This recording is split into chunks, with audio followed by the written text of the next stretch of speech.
کہ 57 ملکوں کے وزراء خارجہ وہ کتنی توجہ دے رہے ہوں گے ان کی سپیچ کو جب پتا ہو کہ یہ گھنٹوں کے حساب سے یہ مہمان ہے. اس کا جواز نہیں تھا. پھر آپ نے خود اس میں فرمایا کہ انہوں نے کہا کہ OIC is a failed institution, is a fair organization. Kashmir اور فلسطین پہ وہ کچھ نہیں کر سکے. تو پھر مجھے یہ بتائیں شہنشاہ اکبر کہ غربت کا مذاق اڑانے کی کیا ضرورت تھی ایک غریب ملک جہاں پہ اس وقت 2 وقت کا کھانا لگژری ہے.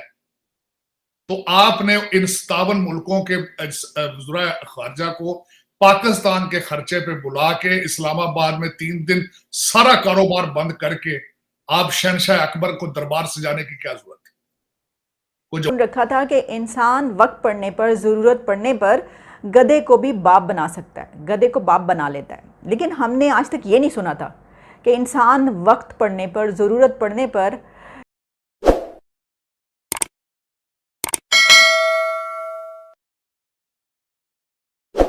اور کنڈیشن ساتھ آئیں گی پیسوں کی.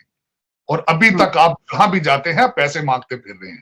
آپ نے IMF میں بلکہ یہاں پہ تھوڑا سا اور ڈیٹیل میں جانا چاہوں گا.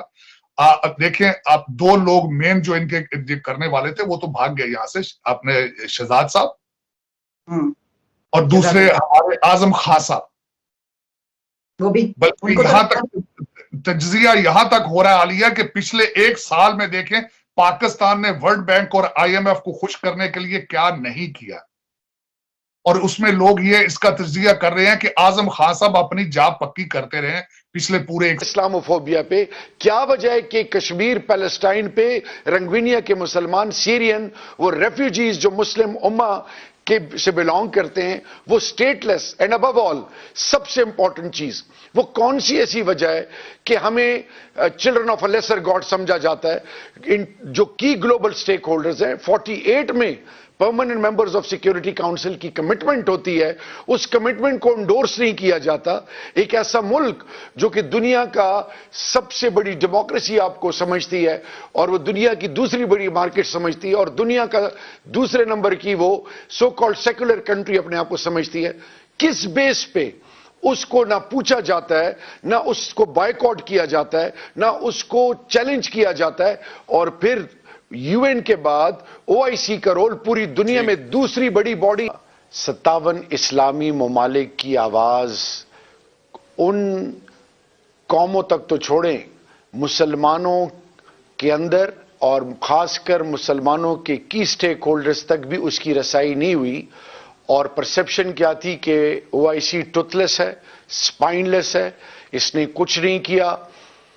میری زندگی کا اور میں as a student of international politics جب پیلسٹائن 1969 عرب اسرائیل وار 60s میں جب اس کے لیے پاکستان نے فاؤنڈنگ فادر کا جو رول ادا کیا OIC اور پھر over the period of time اس کا جو رول تھا اور جس کا نٹ شیل آج جس طرح پرائم منسٹر نے اس کا ذکر کیا، تو میں اس حوالے سے آپ کو اور پوری پاکستانی قوم اور آپ کے ویورز کو یہ شیئر کرنا چاہوں گا کہ 76 UNGA سیشن جو کہ ہوا نیو یارک میں، تو فرسٹ فورن منسٹر کانٹیکٹ گروپ جس میں for the very first time the parliament of Pakistan parliamentary committee کا چیئرمین اس کا حصہ بنا. اس میں پریزیڈنٹ آزاد کشمیر بھی تھے میرے ساتھ، شاہ محمود قریشی صاحب بھی تھے.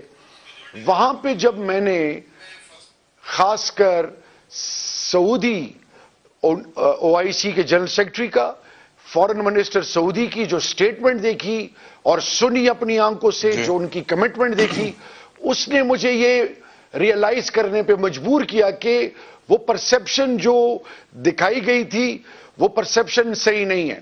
اب بدقسمتی سے ایک دفعہ پھر یہ جو ہم ڈیوائیڈ ہوئے ہیں in the name of sex, in the name of regions, in the name of financial جو ہماری اوور آل جو قوموں کی ویلیوز ہیں اور جو فائنینشیل سٹیٹسز ہیں ان کے بیس پہ، اس کی وجہ سے مسلمان کو بڑا نقصان پہنچا. اور آج پرائم منسٹر نے دیکھیں سٹیٹسمین کون ہوتا ہے جو آپ کو ریئلائز کرتا ہے کہ ہماری خامیاں کیا ہیں، ہم نے لرن کرنا ہے، ہم نے کمپیٹ کرنا ہے.